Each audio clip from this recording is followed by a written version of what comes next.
E aí, pessoal, tudo de buenas com vocês? Vamos hoje percorrer o rio Jacuizinho, um rio que faz parte da bacia hidrográfica do rio Jacuí. A gente vai analisar as suas características geográficas e a relação com alagamentos, catástrofes. Pois bem, pessoal, o rio Jacuizinho, ele vai ter aquela situação típica de rios do Rio Grande do Sul, que vai apresentar uma ocupação rural muito próxima de suas margens. Então, o rio Jacuizinho é mais um rio que não vai ter tanta mata ciliar preservada, e sim uma região muito ocupada por atividades rurais.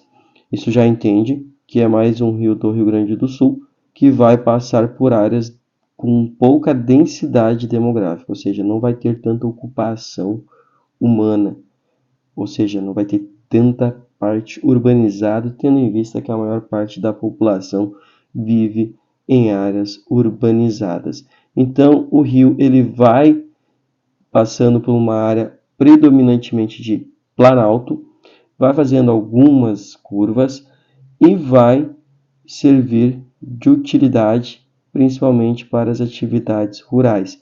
É um rio que também vai ter situações de alagamento, como a maioria dos rios tiveram aqui no Rio Grande do Sul, ali no mês de maio. Um rio que passa por áreas levemente onduladas, como vocês podem ver aí.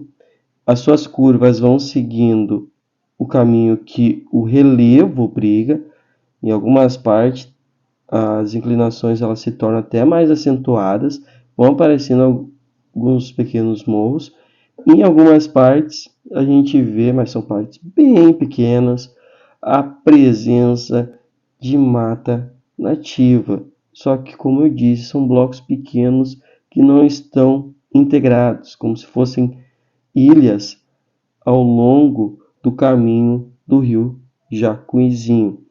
Esse rio ele faz parte da bacia hidrográfica do rio Jacuizinho, vocês já vejam que o Jacuizinho ele é menor que o Jacuí, por isso que ele é afluente.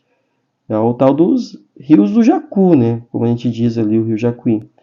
Pois bem, a gente está chegando no município de Jacuizinho, que tem um pouco mais de 2.000 habitantes apenas, tá? Então, vai ser uma área que vai ter inundações, que vai ter alagamentos. Jacuizinho vai sofrer alagamentos ali no período de abril, de maio. Então ele entra naquela conta da maioria dos municípios que o Rio Grande do Sul tem e foi também afetado pelo alagamento. No caso aqui do rio Jacuizinho, esse rio de extrema importância para a área. O rio Jacuizinho, se vocês olharem o Rio Grande do Sul em si, boa parte dos municípios eles têm uma população muito pequena, porém um território até certo ponto grande. E muitas vezes esses municípios, a única forma de chegar ali é por estradas, uma, duas. E quando essa localidade, esse município, tem um rio que está na entrada da parte urbana, principalmente, pode ser que ali nos alagamentos a ponte foi interditada e isolou o município. No caso de Jacuizinho, ele fica muito perto de Tunas. E a comunicação entre esses dois municípios foram impactadas pelos alagamentos, certo? Outra coisa do Jacuizinho. E tanto o município Jacuizinho, tanto o rio Jacuizinho, eles estão perto do que a gente chama ali de bacia hidrográfica do Rio dos Sinos. Eles estão perto ali da represa do Passo Real, ou seja, bem perto do rio Jacuí. Então, assim, quando vocês pensam aqui, ó, e olha, eu tenho essas curvas que o Jacuizinho está fazendo. Essas curvas que ele está fazendo, o relevo está influenciando e indicando qual caminho o Jacuizinho deve seguir. Vai chegar em algum momento que o Jacuizinho ele vai encontrar o rio Jacuí, pois ele é um afluente do rio Jacuí. Por que ele não encontra antes? Porque o relevo faz o seu trabalho. Então, à medida que a gente sai do município de Jacuizinho, passa aqui por Rincão dos Costas, o rio Jacuizinho ele encontra aqui, às vezes, um bolsão de mata nativa, mas predomina ainda as matas de galeria. Por quê? Porque o ser humano ocupou o espaço, tá bom? Mais perto de sua foz, vocês vão ver que o rio Jacuizinho vai seguindo o seu caminho, até aumenta um pouco aqui a mata nativa. Muito bom isso aqui para o rio. Essa preservação de mata nativa é importante porque evita o fato do rio passar pelo processo de assoreamento, pessoal. Essa situação que a gente está vendo, tá, de ter desmatamento nas margens do rio, faz com que o seu leito se alargue e fique menos profundo, ok? Então, um dos grandes problemas encontrados no Rio Grande do Sul durante esse período de grandes chuvas foi basicamente o assoreamento dos rios. Nessa parte aqui vocês podem ver que o planalto literalmente é um grande planalto. Na região plana está ali a população. E o rio ele desenha um grande vale.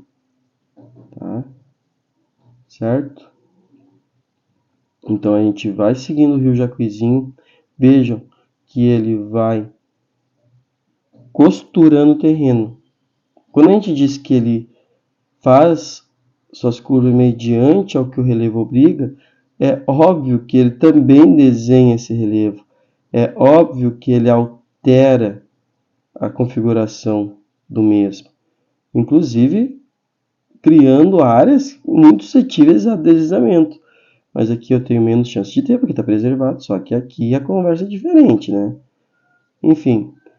Então, pessoal, o rio Jacuizinho também tem potencial até de gerar certa quantidade de eletricidade, mas a gente não vê nele, neste momento, grandes represas ou as PCHs, pequenas centrais hidrelétricas, que são aquelas hidrelétricas construídas em rios de fio d'água. Não são tão grandes, não demandam então a formação de grandes lagos.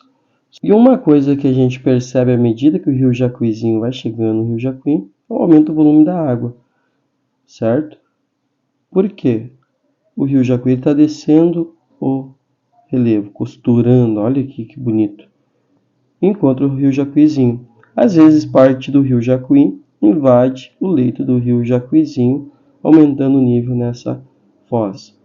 Por que a água invade? Porque às vezes o rio não tem como ir para os lados por causa do relevo, ele acaba encontrando essa abertura, certo? Daí a água volta, encontra a água que está vindo e aumenta o nível aqui na foz do rio Jacuizinho. Essa parte aqui, ó, entre o rio Jacuí e o rio Jacuizinho, é o que a gente chama de confluência. Certo, galera? Se inscreve aí no Geografia Topzera. Um forte abraço e até a próxima aula.